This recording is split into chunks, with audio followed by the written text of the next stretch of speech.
जगदीश हरे स्वामी जय जगदीश हरे। મૂળમાં તો કરનાર ઈશ્વર જ એની જ રમત છે, પણ એમ નહીં માની લેતા કે તમે ખોટું કરો છો એટલે પછી ઈશ્વરનું નામ દઈ દો કે મેં આ ખોટું કર્યું, આ તો ઈશ્વરે કર્યું, મેં ક્યાં કર્યું છે। લોકો પાછા સ્માર્ટ ને આ સિદ્ધાંતનો ગેરફાયદો ઉપાડી નાખે, કોઈને લાફો મારીને કે મેં ક્યાં માર્યો છે, આ તો એને કીધું એટલે માર્યો હતો, તો પછી બધા વ્યસનીઓ ખુશ, ये तो हम कहाँ पी रहे, भगवान बोल रहे इसलिए हम पी रहे, तुम कौन होते हो बोलने वाले, भगवान की लीला को तुम डिस्टर्ब करते हो। उन्होंने डिजाइन करके मुझे भेजा ये दारूडिया होगा, उन्होंने डिजाइन करके मुझे भेजा है ये सिगरेट पीने वाला होगा, ये तो सब वो कर रहे हैं, मैं क्या कर रहा हूं। પણ એક વસ્તુ યાદ રાખજો, અગર તમને દુસ્સંગ મળે છે અને દુષ્કર્મ કરવાની ઈચ્છા થાય છે, વ્યસનના માર્ગે અગર તમે આગળ વધો છો એટલે ઈશ્વર ક્યાંક તમને પતનના માર્ગે લઈ જઈ રહ્યો છે, એ સારી સાઈન નથી। અને અગર તમારું જતન કરવા ભગવાન માંગે છે તો ભગવાન તમને સત્સંગ આપશે, સત્કર્મની પ્રેરણા આપશે, અને એટલે જ આપણા જીવનમાં સત્કર્મની પ્રેરણા વગર આપણને મળે, સત્કર્મમાં આપણે જોતરાઈએ તો સમજવું કે ભગવાન એ આપણો ઉદ્ધાર કરવા માંગે છે। ઘણા એવા લોકો હોય છે જે પોતાની ખરાબ હેબિટ્સથી એટલા કંટાળેલા હોય છે અને ભગવાનને પ્રાર્થના કરતા હોય છે, હે પ્રભુ મારી આ ખરાબ હેબિટમાંથી મને દૂર કર। આ સજ્જનો હોય, એનામાં અવેરનેસ છે કે આઈ એમ ડુઈંગ સમથિંગ રોંગ। જે દુર્જન છે એમાં અવેરનેસ જ નથી કે આઈ એમ ડુઈંગ સમથિંગ રોંગ। સજ્જન ને દુર્જનમાં આ જ ફરક છે। The person who is knowing what I am doing is wrong and I want to change myself, that is a good person. The person who doesn't know if he is doing wrong and that person doesn't want to change what he is doing, that is a sign of a bad person. Yes, God has made you good and bad. It's always bad to be bad because you never get God's award being a bad person. રાષ્ટ્રપતિ પાસે એ સત્તા છે કે ફાંસી માફ કરી શકે। કોઈક વાર ભગવાન એવો દાખલો બેસાડવા માટે અતિશય બેડ પર્સન પર પણ છેલ્લે કૃપા કરી નાખે છે અને એનો ઉદ્ધાર કરી નાખે છે, પોતાની એક કૃપાની મહત્તાને વધારવા માટે। પણ અપવાદ એ ક્યારે પણ સિદ્ધાંત બનતો નથી। અપવાદ વો અપવાદ હૈ। હિરણ્યાક્ષ અને હિરણ્યકશિપુ એ દ્વારપાળ હતા અને ભગવાનના લીલાના એક પાત્ર હતા। કશ્યપ અને દિતિ એમની સંતાન આ હિરણ્યાક્ષ અને હિરણ્યકશિપુ છે। એકવાર સંધ્યાકાળે દિતિના મનમાં કામ વાસના પેદા થઈ અને દિતિએ કશ્યપ મુનિને કીધું કે મારા સાથે રમણ કરો। સંધ્યાકાલે કામ વાસના નો નિષેધ છે અને એવા સમયમાં સંધ્યાકાળે કશ્યપ મુનિને ફોર્સફુલી દિતિના માધ્યમથી જે ભોગ કરાવવામાં આવ્યું એમાંથી ઉત્પન્ન થયેલી સંતાન એ હિરણ્યકશિપુ અને હિરણ્યાક્ષ। અહીંયા કશ્યપ મુનિ આપણને એક સિદ્ધાંત શીખવાડે છે કે સંધ્યાનો સમય એ બહુ પવિત્ર સમય છે। સૂર્યાસ્ત થતો હોય અને એ વખતે રજોગુણમાંથી તમોગુણ તરફ જ્યારે દિવસ ઢળતો હોય, સવારે સત્વગુણનું સ્વરૂપ છે, બપોર એ રજોગુણનું સ્વરૂપ છે અને સૂરજ અસ્ત થઈ જાય એટલે તમોગુણની શરૂઆત થઈ જાય। રજોગુણ અને તમોગુણનું જે ઇન્ટરસેક્શન પીરિયડ છે એ પીરિયડમાં કોઈ પણ શરીરને સુખ આપનારા કર્મો વ્યક્તિએ કરવા જોઈએ નહીં, એનો નિષેધ છે। અને એટલે સંધ્યાકાળે આપણે સંધ્યા આરતીના દર્શન કરતા હોઈએ છીએ। સંધ્યાકાળે તમારા ઘરે તમે દીવો પ્રગટ કરી શકો છો। ઠાકોરજીના સામે આપણે દીવો નથી કરતા પણ તમારા ઘરે કોઈક જગ્યાએ દીવો પ્રગટ કરી શકો છો। પહેલાના જમાનામાં લાઈટ નથી પણ દીવો જ પ્રગટ કરતા હતા અને એ દીવાને પ્રગટ કરીને જે પણ નેગેટિવ એનર્જી એ રૂમમાં કે ઘરમાં છે એને દૂર કરવામાં આવશે. સૂર્યનો જ્યારે અસ્ત થાય છે ત્યારે સૌથી વધારે ઝેરીલા જીવાણુઓ એનું વાતાવરણના અંદર અતિક્રમણ હોય છે અને શ્વાસોશ્વાસની પ્રક્રિયાના માધ્યમથી એ ઝેરીલા જીવાણુઓ એ તમારા અંદર આવન જાવન કરતા હોય છે. અને એ અવસ્થાના અંદર કોઈ પણ ભોજન આપણે નથી કરતા, ભોગ આપણે નથી કરતા, એન્ટરટેનમેન્ટ આપણે નથી કરતા, કારણ કે એ સમય દેવોના આગમનનો પણ સમય હોય છે અને દેવો પૃથ્વી પર વિચરણ કરવા પધારતા હોય છે. એ સમયે ઊંઘાતું પણ નથી. ત્રિકાલ સંધ્યાએ 6 વાગે અથવા જ્યારે સૂરજ અસ્ત થતો હોય અહીંયાના ટાઈમિંગ્સ પ્રમાણે એ સમયમાં નિદ્રા પણ નથી લેવાતી. અને એટલે જ આ સંસ્કાર આપણને કશ્યપ મુનિ પ્રદાન કરી રહ્યા છે કે સંધ્યાકાળનો સમય એ પવિત્ર સમય છે અને એ સમયે ભગવત ધ્યાન, ચિંતન, સ્મરણ, માળા એ વખતે કરવું જોઈએ. આપણા ભારતીય સંસ્કૃતિના અંદર જે અમુક વિધાનો આપણને આપ્યા છે એના પાછળ અમુક સાયન્ટિફિક રીઝન. ગ્રહણના અંદર તમે જુઓ, એ ગ્રહણમાં અગર કોઈ પણ વસ્તુ રાંધેલી મૂકેલી હશે એ જલ્દી સડી જશે, કારણ કે એ વખતે જે ઝેરીલા જીવાણુઓનું એ વખતનું અતિક્રમણ હોય છે એ ફૂડને નષ્ટ કરી નાખે. એટલે જ ગ્રહણ વખતે આપણા ત્યાં ભોજન કરવાનું નિષેધ છે. ગ્રહણના વખતે આપણે કેવલ ભગવત નામ સ્મરણ કરીએ છીએ. એ ગ્રહણની છાયા આપણા પર પડવા દેતા નથી. એ ગ્રહણની છાયા અગર તમારા પર પડે છે એની પણ નેગેટિવ એનર્જી તમારામાં આવે છે. કોઈ ગર્ભવતી મહિલા હોય અને એ અગર એ ગ્રહણમાં બહાર જાય એની પણ ઇફેક્ટ એના બાળક પર પડતું હોય છે. ભૂલે ચૂકે પણ ગ્રહણ કાળમાં ગર્ભવતી મહિલાઓએ બહાર ન નીકળવું, આ આપણા ત્યાંનો સિદ્ધાંત છે. યા તો ફિઝિકલી એ બાળકમાં કઈ તકલીફ થઈ શકે યા મેન્ટલી કઈ તકલીફ થઈ શકે, એટલે આપણે અમુક આ રીતિ નિયમોને જાળવતા હોઈએ છીએ. ગ્રહણના સમય પણ ભોગ થતો નથી. તો સનાતન હિન્દુ વૈદિક ધર્મના અંદર ચંદ્ર ને સૂર્યની પણ જે રીતે ઇફેક્ટ વ્યક્તિના મન અને આત્મા પર પડે છે અને એટલે ચંદ્ર જેમ જેમ નજીક આવે છે તેમ તેમ પ્રકૃતિના અંદર, વાતાવરણના અંદર પ્રફુલ્લિતતા આવી જાય છે અને ચંદ્ર જેમ જેમ દૂર જાય છે તેમ તેમ ક્યાંક પ્રકૃતિના અને વાતાવરણના અંદર પણ ક્યાંક કંઈક સ્ટ્રેસ ફીલ થાય. અને એટલે જ પૂર્ણિમાના દિવસે યુ આર મોર હેપી, અમાવસના દિવસે યુ આર અનહેપી.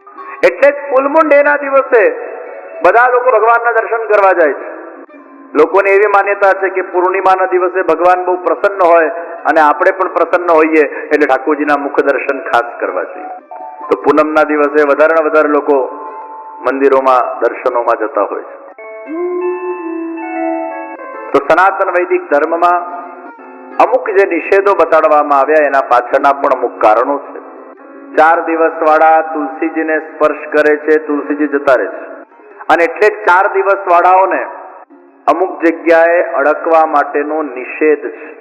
4 દિવસ વાળાઓને ભોજન સામગ્રી બનાવવા માટેનો નિષેધ છે, કારણ કે એ વખતે એ લોકોના બોડીમાં અલગ પ્રકારના હાર્મોન્સ હોય છે, અલગ પ્રકારની એક નેગેટિવ એનર્જી હોય છે કે જે જમ્સ એ ફૂડમાં લાગી જતા હોય છે અને એ ફૂડને આપણે ખાઈએ એ જમ્સ આપણામાં આવતા હોય છે. આ બધા જ સિદ્ધાંતોને આપણે ફોલો કરતા હોઈએ. એના પાછળના કારણો છે. Every individual has its own aura. અત્યારે તમે લોકો બેઠા છો એકબીજાના બાજુમાં. You all are sitting with that aura transaction of each other. આપણા બધાની 10 ફૂટની ઓરા છે અને એ તમારી ઓરા એટલે એ તમારું વ્યક્તિત્વ, તમારું મન કેવું છે, તમારી બુદ્ધિ કેવી છે, તમારું આત્મા કેવું છે, તમારું હૃદય કેવું છે, એના આધાર પર તમારી ઓરા નક્કી થાય છે. તમારું તપ કેવું છે, તમારા પુણ્ય કેવા છે, તમારા અંદર કેટલી પ્યોરિટી છે, પવિત્રતા છે, એ તમારા ઓરાના અંદર ક્યાંક છલકાય છે. અને એટલે જ આપણી સનાતન વૈદિક સંસ્કૃતિ શેક હેન્ડ્સમાં નથી માનતી, સનાતન વૈદિક સંસ્કૃતિ હગિંગ સંસ્કૃતિમાં નથી માનતી. સનાતન વૈદિક સંસ્કૃતિ એ હાથ જોડવામાં માને છે. હાથ જોડ. પાશ્ચાત્ય સંસ્કૃતિ વધારે પડતા ટચિંગમાં માને છે. જેને તેને ટચ કરવાની સંસ્કૃતિ છે. આપણી સંસ્કૃતિ જેને તેને ટચ કરવાની સંસ્કૃતિ નથી. Because when you are touching somebody, you are actually having the transaction of your aura. અને એટલે જ્યારે ભગવાનના દર્શન કરવા આપણે જઈએ છીએ ત્યારે ભગવાનની ઓરામાં આપણે બેસીએ છીએ.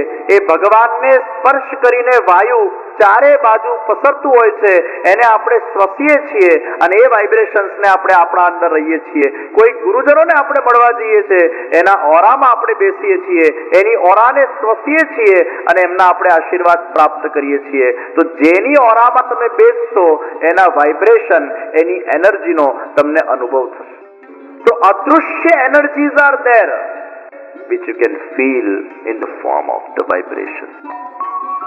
તો આપણી સંસ્કૃતિ અને એટલે અપરસ ઠાકોરજીની સેવામાં જ્યારે તમે જોડાયેલા હો અને ખૂબ તમારું ચિત્ત લાગેલું હોય એ વખતે પછી કોઈક તમને આવીને ટચ કરી જાય તો તમારો જે રસ છે એ ભંગ થઈ જાય છે.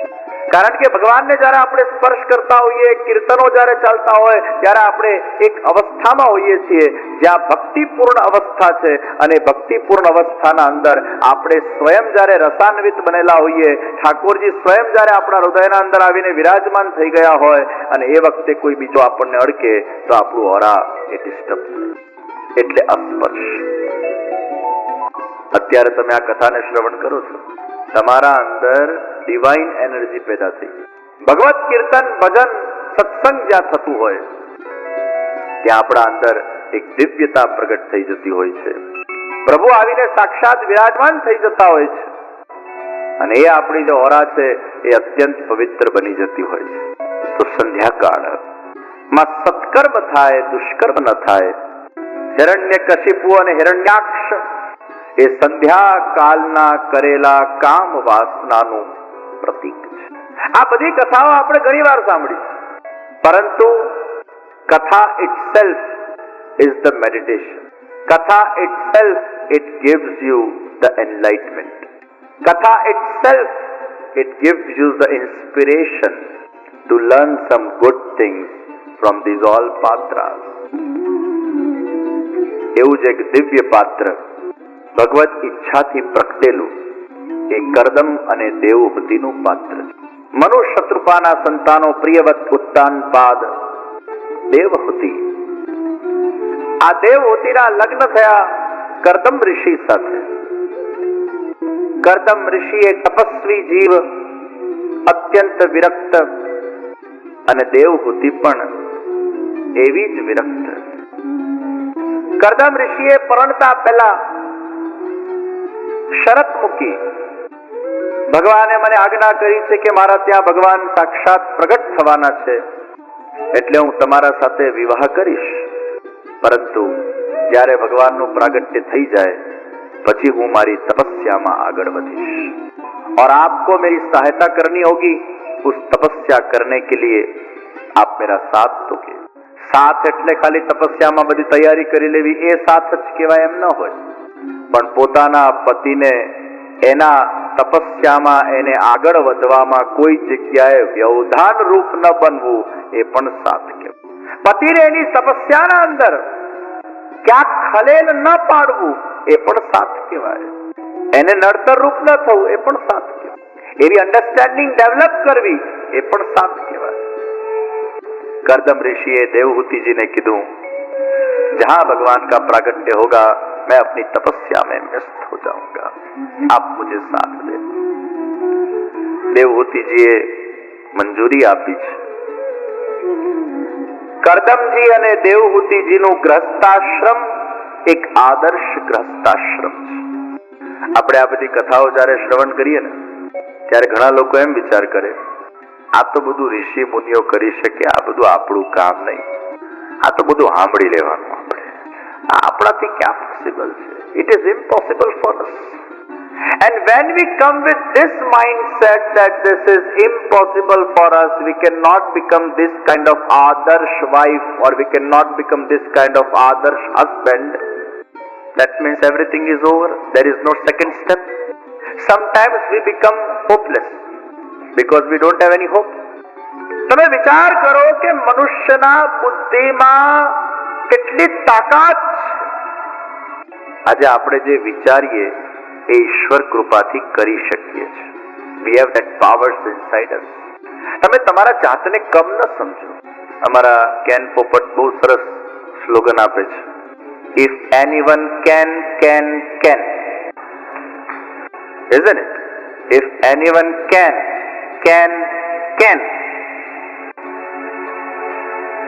તમને કશેથી પણ ફાઇનાન્સ ના મળે તો if anyone can give you finance is can. પોપટ.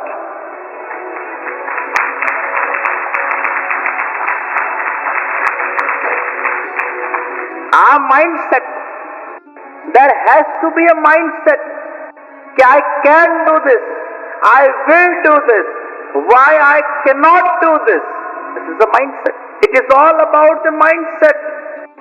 આપણે પહેલાથી જો નેગેટિવ વિચાર કરીશું કે આપણાથી તો આ બધું પોસિબલ જ નથી, આવા મહાન બનવું, આવા તપસ્વી બનવું, આવા ભક્ત બનવું